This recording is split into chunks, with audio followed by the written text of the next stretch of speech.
To change our Jamboard from a whiteboard to a traditional chalkboard style, first step is to open jamboard.google.com and click New Jam. Click here on Change Background and now click the black circle. Now we have our chalkboard, we need to make sure that our text is going to be visible. So click on the pen tool and select white as the colour.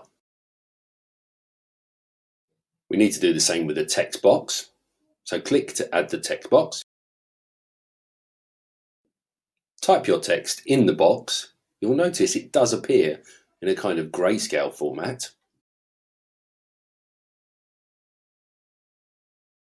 Then at the top, click to change the font colour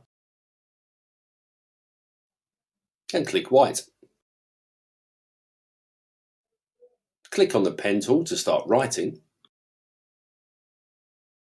Choose from different pen thicknesses. Click a colour that's going to be visible, ideally white. And that's it, you're done. You've turned your Jamboard into a traditional chalkboard.